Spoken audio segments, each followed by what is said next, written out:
Whenever you wish to lift your spirits, think and reflect upon the good qualities and unique gifts you've noticed in those around you, such as diligence in one person, modesty in another, generosity in another, or some other virtue in someone else. Nothing will bring you more joy than recognizing these various virtues clearly displayed in the dispositions of those who live with you, especially when they all come to mind at once.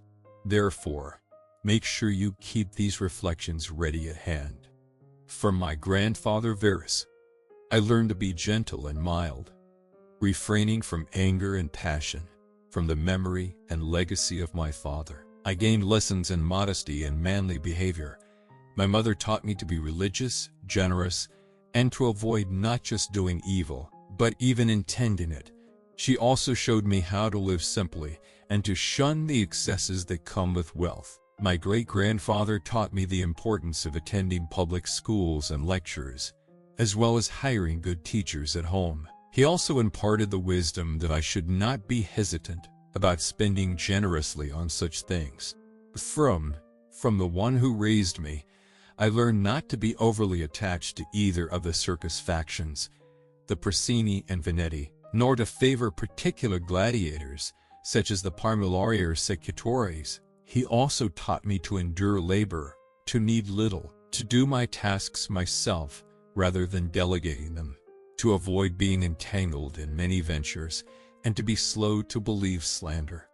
Diocnetus taught me not to involve myself in trivial matters, nor to believe easily in what is commonly said by those who claim to work wonders, such as magicians or sorcerers. He also warned me against superstition regarding charms and spirits. Additionally, he discouraged me from keeping quails for sport, or being overly invested in such amusements. He showed me the value of tolerance for others' free speech, and introduced me to philosophy.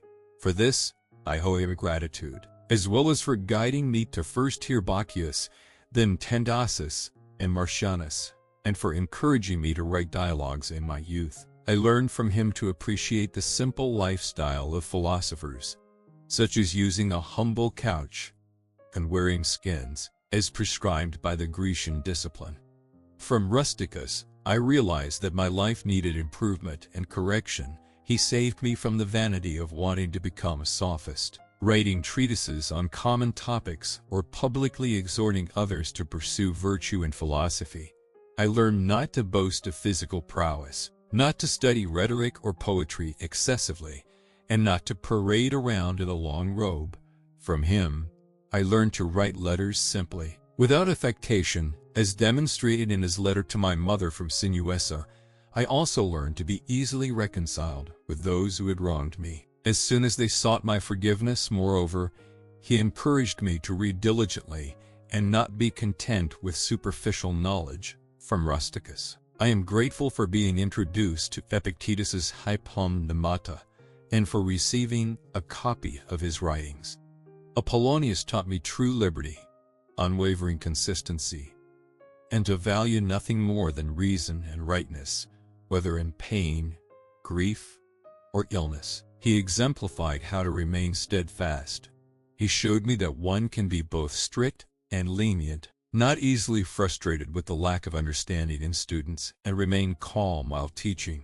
From him, I learned how to receive favors without becoming beholden to others or exceeding what was right.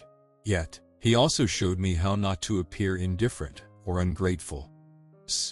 From Sextus, I learned kindness and the example of a family governed with fatherly love, living in harmony with nature. He showed me how to be serious without pretense, and how to understand and adapt to the dispositions of my friends without irritation. He was an example of how to balance respect with sociability, always rational and methodical in finding solutions for life's problems. His stoic mastery of calmness, combined with a tender heart, left a deep impression on me.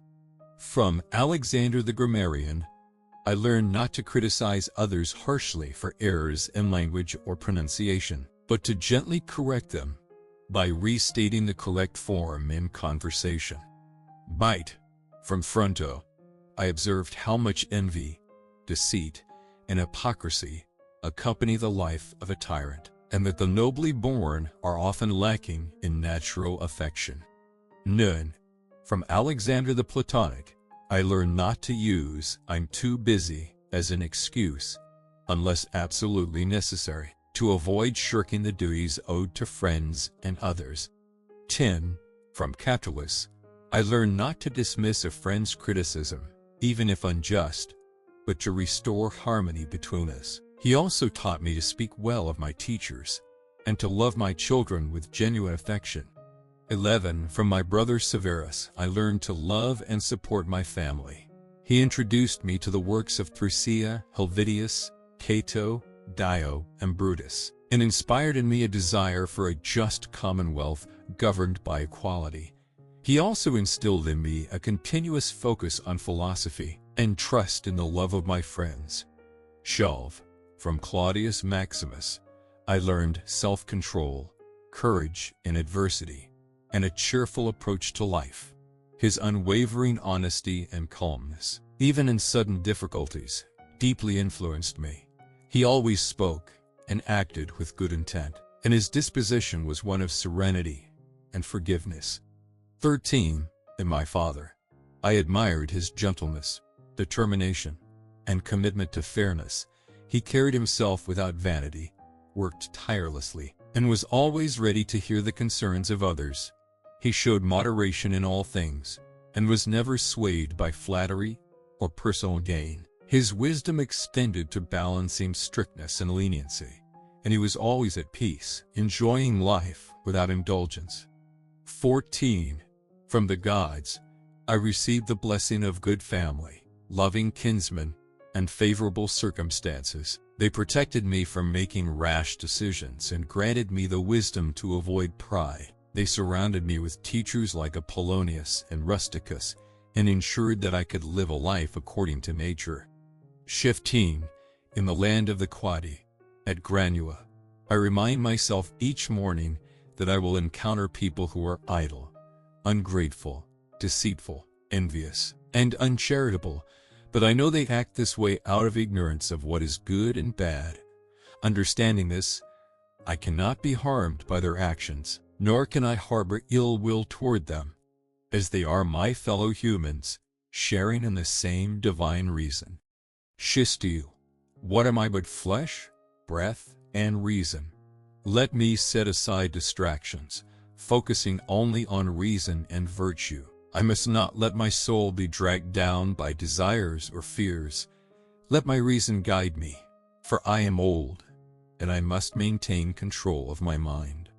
Everything that happens, whether by divine will or nature, is part of a greater whole.